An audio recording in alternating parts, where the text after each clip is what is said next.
Hello बच्चों, welcome back to my channel mission IIT JEE. जैसा कि आप जानते हैं कि हम एओडी के पीवाईक्यूज कर रहे थे एडवांस लेवल के, तो उसी सीक्वेंस के अंदर 2020 का ये सेकंड प्रॉब्लम है। इसमें क्या बोल रखा है, consider all rectangles lying in the region having one side on x axis and ये इन्होंने एक तरीके का हमें रिलेशन दे रखा है। क्या बोल रखा है इसमें, x y belonging to real number into real number such that कि x की जो इन्होंने लिमिट्स जो दे रखी है वो किस तरीके से दे रखी है कि x is greater than equal to 0 but less than equal to pi by 2 and y is greater than equal to 0 and less than equal to 2 sin 2x। Then हमसे पूछ क्या रहे हैं, find the area of the rectangle which has the maximum perimeter along all such rectangles. बहुत ही simple सा, बिल्कुल board level का इन्होंने प्रॉब्लम पूछ लिया है, डायरेक्ट फॉरवर्ड प्रॉब्लम है ये भी। तो इसके अंदर हम इसे करना स्टार्ट करते हैं। क्या करते हैं, हम एक सबसे पहले एक बेसिक रफ फिगर को ड्रॉ कर लेते हैं। यहाँ पर हमें ये एक आइडिया दे रखा है इन्होंने कि जो x की जो लिमिट्स है वो कहाँ से कहाँ तक है, 0 से लेकर पाई बाय 2 तक। तो लेट से अगर ये हमारे पास 0 हो गया एंड लेट से ये अगर हमारे पास पाई बाय 2 हो गया, तो हमसे x के लिए तो ये लिमिटिंग रीजन इस तरीके से करके बोल रखा है। और उसके अलावा y के लिए क्या बोल रखा है कि y जो है वो देखिए 0 से तो देखो बड़ा है, लेकिन लेस किससे है, 2 sin 2x से। अगर हम ध्यान से देखें, अगर यहां पर अगर हम x की वैल्यू यहां पर 0 रखते हैं तो sin की वैल्यू कितनी हो जाएगी, 0। अगर हम x की वैल्यू पाई बाय 4 रख रहे हैं तो हमारे पास ये sin की वैल्यू कितनी हो जाएगी, sin पाई बाय 2। तो हम देख पाएंगे कि पाई बाय 4 पर हमारे पास इस sin की वैल्यू कितनी आ रही है, मैक्सिमम आ रही है, मतलब 1 वैल्यू आ जाएगी इस sin की, और 2 लगने की वजह से वो वैल्यू कितनी हो जाएगी, 2। उसके अलावा जब हम x की वैल्यू पाई बाय 2 रखेंगे तो हम देख पाएंगे कि यहां पर साइन की वैल्यू अगेन कितनी हो रही है, साइन पाई बन जाके पाई बन जाएगी जब, तो वैल्यू हो जाएगी हमारे पास 0। तो बेसिकली हमारा जो साइन का ग्राफ होता है 0 से लेकर पाई तक का, वो जो ग्राफ है वो हमारा सिमट जाएगा 0 से लेकर पाई बाय 2 में। तो बस सिंपल सी एक ये बात थी जिसको कि हमें समझना था, और वो हम इसको इस तरीके से एक बेसिक रफ फिगर की फॉर्म में समझ सकते हैं। अब पाई बाय 4 पर जो इसकी मिनिमम वैल्यू वो मैक्सिमम वैल्यू जो आ रही है वो हमें समझने की जरूरत है। हमें पता है साइन की मैक्सिमम वैल्यू जो होती है वो कितनी होती है, 1। लेकिन क्योंकि y की वैल्यू इन्होंने कितनी बोल रखी है, twice time of sin 2x, तो इसकी वैल्यू ट्वाइस टाइम इंक्रीज हो जाएगी। तो यहां पर ये वैल्यू कितनी आ रही है इसकी, 2। बस इन छोटी छोटी चीजों को हमें अपने माइंड में रखना और प्रॉब्लम को लेकर आगे बढ़ना है। अब इन्होंने हमसे क्या पूछ रखा है, find the area of the rectangle which has the maximum perimeter. बहुत सिंपल सी बात है, इस तरीके के प्रॉब्लम्स हमने मेंसुरेशन लेवल पर 10th लेवल में भी कर रखे हैं। बस यहां पर हमें थोड़ी सी टेक्निकलिटी का ध्यान रखना है। तो हम क्या करते हैं, हमें यह समझ में आना चाहिए कि अगर हमें इस पर्टिकुलर रीजन में किसी रेक्टेंगल को ड्रॉ करना होगा तो वो किस तरीके से ड्रॉ होगा। हम क्या करते हैं, एक बेसिक रेक्टेंगल को इस तरीके से ड्रॉ कर लेते हैं। अब आपके मन में एक क्वेश्चन ये आ सकता है कि आखिर रेक्टेंगल का शेप ऐसा ही क्यों लेना है, क्योंकि इन्होंने हमसे बोल रखा है ये जो रेक्टेंगल्स है सारे के सारे वो इस तरीके से हैं कि having one side on x axis. Problem को बनाते हुए आईआईटी इस चीज का भी ध्यान रखता है कि कहीं प्रॉब्लम इतनी ज्यादा डिफिकल्ट ना हो जाए कि बच्चा उसको इमेजिन ही ना कर पाए। तो आईआईटी वालों ने खुद ही इस प्रॉब्लम के अंदर एक सिंपल सी हिंट हमको दी है कि इसका एक साइड जो है एक्स एक्सिस के पैरेलल दे रखा है, और बेसिकली एक्स एक्सिस पे ही दे रखा है। तो यहां पर अगर एक साइड ऐसी हो जाएगी तो ऑब्वियसली दूसरी साइड इसके पैरेलल इस तरीके से हो जाएगी। और क्योंकि साइन एक्स का ग्राफ या साइन 2x का ग्राफ या साइन थीटा का ग्राफ जो होता है 0 से लेकर पाई तक के बीच में, 0 से लेकर पाई बाय 2 तक एंड पाई बाय 2 से लेकर पाई तक सिमेट्रिकली प्लेस्ड होता है x equal to pi by 2 के लाइन के अबाउट। अब क्योंकि यहां पर ये साइन 2x का ग्राफ है तो ऑब्वियसली यहां पर ये जो ग्राफ है हमारे पास, ये जो बन के आ रहा है साइन थीटा का ग्राफ, ये x equal to pi by 4 के अबाउट ये सिमेट्रिकल हमें दिखाई देना चाहिए। x equal to pi by 4 वाली लाइन कौन सी है, ये वाली लाइन है। आप चाहो तो इसको भी ड्रॉ कर सकते हो, थोड़ा सा रफ फिगर है तो इस वजह से थोड़ा सा ये हमें अनसिमेट्रिकल टाइप की सी लग रही है, नॉन सिमेट्रिकल टाइप की लग रही है, लेकिन ऐसा एक्चुअल में नहीं है। तो x equal to pi by 4 वाली लाइन के अबाउट ये जो हमारे पास कर्व है ये हमें सिमेट्रिकल दिखाई देना चाहिए। अब किसी बच्चे के माइंड में ये क्वेश्चन उठ सकता है कि ये जो पॉइंट है ये भी नहीं पता है, ना ये पॉइंट हमें पता है, ना ये पॉइंट हमें पता है, ना ही ये पॉइंट पता है। जब ये चारों ही पॉइंट नहीं पता है तो पहली बात तो ये कि हम पेरीमीटर कैसे निकालेंगे, फिर हम मैक्सिमम पेरीमीटर कैसे निकालेंगे, और उसके बाद फिर हमें एरिया कैसे निकालने के लिए मिलेगा। तो बहुत सिंपल से हमें ये पता है कि अगर इसमें कोई भी चीज़ हमें नहीं बता रखी है तो हम अपनी साइड से इस पॉइंट को θ1 एज्यूम कर सकते हैं, क्योंकि ये जो लाइन हम देख रहे हैं यहाँ पर ये हमें एंगल्स दिखाई दे रहे हैं। इस पॉइंट को अगर हम θ1 ले लेते हैं तो ऑब्वियसली हमें इस सेकंड पॉइंट को कोई दूसरा न्यू पॉइंट एज्यूम करना पड़ेगा, जिसको अभी के लिए हम कितना बोल देते हैं, θ2। ये पॉइंट θ2 हो जाएगा। अब इसी के कॉरस्पॉन्डिंगली क्योंकि ये यहाँ पर 90 डिग्री पर होगा, यानी ये जो लाइन होगी रेक्टेंगल की, तो ये जो पॉइंट हमें निकालना होगा जो कि कहाँ पर आ रहा है, sin 2θ, 2 sin 2θ कर्व के ऊपर आ रहा है।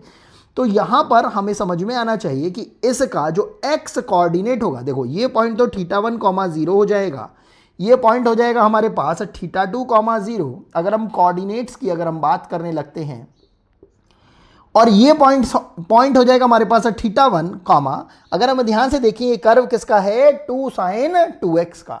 तो ये θ1 इस x को सेटिस्फाई करेगा, तो ये पॉइंट हमारे पास हो जाएगा। इसको थोड़ा सा हम ऊपर को लिख लेते हैं। इस पॉइंट को लेट से हमने बुला लिया a, और ये a पॉइंट हो जाएगा हमारे पास θ1 एंड 2 sin 2θ1।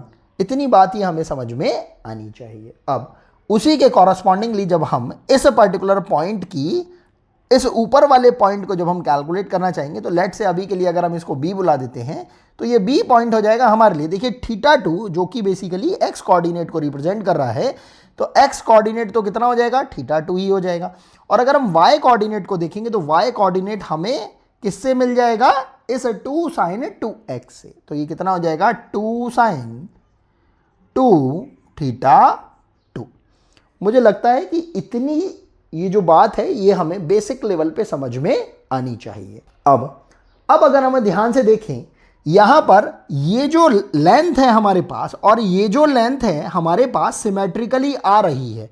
ये बात अगर हम समझ पाते हैं तो ये हमारे लिए बहुत ही बढ़िया रहेगी, क्योंकि रेक्टेंगल है तो ऑब्वियसली ये जो हमारे पास sin 2θ का ये जो कर्व हम देख रहे हैं, आप ऐसा बोल सकते हो 2 sin 2θ का ये जो कर्व देख रहे हैं, ये भी हमारे लिए सिमेट्रिकल है। तो बनने वाला जो रेक्टेंगल है जिसका एक बेस x एक्सिस पर रहेगा, इसके अंदर ये पॉइंट a एंड b भी सिमेट्रिकली ही प्लेस्ड रहेंगे, क्योंकि हम जानते हैं रेक्टेंगल्स की ये जो लेंथ है ये तो भाई हमारे पास सेम लेंथ की ही रहेंगी। अगर ये सेम लेंथ की रहेंगी, ये लेंथ और ये लेंथ और ये लेंथ एंड कॉरस्पॉन्डिंगली ये लेंथ, अगर ये आपस में सेम लेंथ की रहेंगी तो ऑब्वियसली हमारे पास इनकी वैल्यू भी सेम आनी चाहिए। तो अभी के लिए अगर हम y कोऑर्डिनेट की अगर बात करते हैं और इस प्रॉब्लम को स्टार्ट करते हैं, तो हम बोल सकते हैं 2 sin 2θ1 will be equal to 2 sin 2θ2। इसको वैसे तो हम समझ पा रहे हैं न्यूमेरिकली कि इसको कैसे कर सकते हैं, लेकिन अगर हम इसे लिखने की कोशिश करते हैं तो तब हम इसको किस तरीके से इमेजिनेट करते हैं, कैलकुलेट करते हैं, तो उसका एक तरीका ये आपको बता रहा हूं। तो यहां से हमारे पास कितना आ जाएगा, sin 2θ1 इक्वल टू sin 2θ2। अब यहां से हो सकता है कि किसी के मन में आए कि अरे इससे तो ऐसा लग रहा है कि जैसे θ1 θ2 के इक्वल हो जाएगा, लेकिन क्या हम फिगर के अकॉर्डिंगली ऐसा देख पा रहे हैं? नहीं देख पा रहे। हम देख पा रहे हैं कि θ1 एंड θ2 दो डिफरेंट पॉइंट है, और हमें यह भी पता है कि जो sin θ होता है वो फर्स्ट क्वाड्रेंट के अंदर भी पॉजिटिव रहता है एंड सेकेंड क्वाड्रेंट में भी पॉजिटिव रहता है। ऐसा क्यों रहता है? वो इसलिए रहता है क्योंकि जो थीटा के जो साइन के अंदर जो रिलेशन रहता है वो क्या रहता है, साइन थीटा को हम साइन पाई माइनस थीटा भी लिख सकते हैं। तो बिल्कुल उसी तरीके से जैसे यहाँ पर ये 2 थीटा ये हमारे पास आ रहा है, इसको भी अगर हम कंपेयर करते हैं तो हम इसको भी क्या लिख सकते हैं, पाई माइनस थीटा। तो अगर हम बोल देते हैं इस साइन 2 थीटा 2 को पाई माइनस 2 थीटा 2, तो ये हमारे लिए कहीं से कहीं तक भी कोई गलत सेंस नहीं दे पाएगा। क्यों? क्योंकि साइन की ये खूबी है, साइन थीटा की ये हमारे पास स्पेशलिटी है, इसका ये वर्च्यू है कि वो फर्स्ट क्वाड्रेंट में जो वैल्यू दे रहा है सेकंड क्वाड्रेंट में भी वो वैसी ही पॉजिटिव वैल्यू देता है। तो अगर हम इस 2 थीटा को पाई माइनस 2 थीटा से पाई माइनस 2 थीटा 2 से अगर रिप्रेजेंट कर देते हैं तो ये हमें बहुत ही क्लियर कट तरीके से समझ में आना स्टार्ट हो जाएगा। इससे हमारे जो दोनों के दोनों एंगल्स हैं हम समझ पाएंगे कि ये डिस्टिंक्ट भी हैं और किस तरीके से आपस में रिलेटेड है। अब अगर हम साइन को यहाँ पर कंपेयर कर देते हैं तो हमारे पास एक छोटा सा रिलेशन आ रहा है θ1 एंड θ2 में। तो twice time of θ1 equals to ये कितना हो जाएगा पाई माइनस 2θ2, और आप ऐसा भी बोल सकते हो θ1 plus θ2 equals to pi by 2। अभी के लिए let's say this is the equation number 1। हमारे पास ये एक इक्वेशन आ जाती है। बस इसके तरीके से अगर हम आगे बढ़ना स्टार्ट करते हैं, हम अगर यहाँ पर देखते हैं कि अगर हमें इस रेक्टेंगल का ये ए बी, इस पॉइंट को सी बोल सकते हो, इस पॉइंट को डी बोल सकते हो, अगर हम इस ए बी सी डी का पैरीमीटर निकालने की कोशिश करते हैं तो वो भी बहुत ईजिली हम कैलकुलेट कर सकते हैं। हम बोल सकते हैं कि जो पैरीमीटर हो जाएगा वो कितना हो जाएगा, देखिए ट्वाइस टाइम तो this side plus twice time of this side. तो हम इसको बोल सकते हैं ट्वाइस टाइम ऑफ, अगर हम दिस साइड को कैलकुलेट करना चाहें तो ये सी डी लेंथ जो है हमारे पास कितनी हो जाएगी, देखिए इस पॉइंट को θ2 से रिप्रेजेंट कर रखा है, इस पॉइंट को θ1 से रिप्रेजेंट कर रखा है। तो हम बोल सकते हैं twice time of θ2 minus θ1 plus twice time of, हमारे पास चाहे तो ए डी लेंथ ले लो चाहे आप बी सी लेंथ ले लो, क्योंकि पैरीमीटर तो चारों ही साइड्स का सम कहलाता है। तो ये कितना हो जाएगा ट्वाइस टाइम ऑफ, और ट्वाइस टाइम ऑफ 2 sin 2θ1 या 2θ2, ये हमारे पास पहले से ही दे रखा है। तो कितना हो जाएगा ट्वाइस टाइम ऑफ 2 sin 2θ1 ले लिया अभी के लिए, लेट से आप θ2 भी ले सकते हो, कहीं कोई फर्क नहीं पड़ता। अब हम इस पूरी की पूरी इक्वेशन को जो कि पैरीमीटर के लिए जो आ रही है उसको हम चाहेंगे कि एक वेरिएबल में कन्वर्ट हो जाए, चाहे हम θ1 के लिए कन्वर्ट कर लें चाहे हम θ2 के लिए कन्वर्ट कर लें। तो अभी के लिए लेट से हम इस पूरी की पूरी इक्वेशन को किस में कन्वर्ट कर लेते हैं, θ1 वेरिएबल के अंदर कन्वर्ट कर लेते हैं। तो हमारे पास θ1 प्लस θ2 के अंदर एक रिलेशन दे रखा है, और वो क्या है θ1 प्लस θ2 इक्वल टू π/2, जो कि अभी हमने कैलकुलेट भी किया। तो यहाँ से हम θ2 की अगर वैल्यू निकाल लेते हैं तो ये कितनी हो जाएगी π/2 माइनस θ1। और ये टोटल कितनी हो रही है, हमने क्या करा पूरे में से एक तो देखो 2 कॉमन ले लिया और θ2 की वैल्यू रख दी π/2 माइनस θ1। तो ये हो जाएगा π/2 माइनस, ध्यान से देखेंगे θ1 एक पहले से ही था, एक और θ1 आ जाएगा, तो कितना हो जाएगा ट्वाइस टाइम ऑफ θ1 प्लस, और हमारे पास कितना बच रहा है 2 sin 2θ1। ये अगर हम ध्यान से समझ लेते हैं तो हमारे लिए बहुत ईजी हो जाएगा। अब हमें क्या करना है, बेसिकली P को, जो पैरीमीटर है P, उसको बेसिकली क्या करना है, मैक्सिमाइज करना है। मैक्सिमाइज करने के लिए बहुत सिंपल सा तरीका है, हम क्या करते हैं इसका एक बार डिफरेंशिएशन कर देते हैं।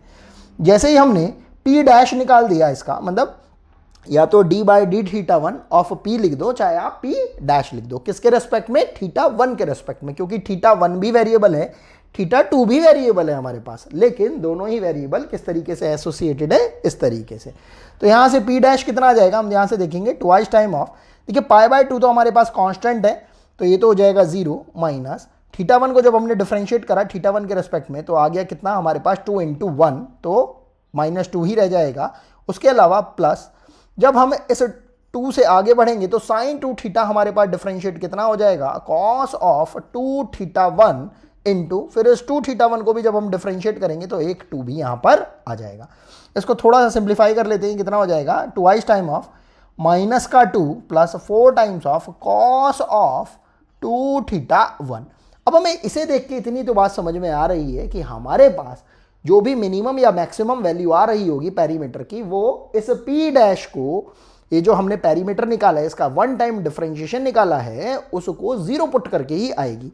लेकिन क्योंकि हमें अभी ये भी पता लगाना है कि मैक्सिमम वैल्यू आ रही होगी या मिनिमम वैल्यू आ रही होगी, हमने क्या करा है इसको डबल डिफरेंशिएट कर दिया। तो अगर हम P डबल डैश निकाल देंगे तो इससे हमारी जितनी भी जो दुविधा है वो क्लियर हो जाएगी।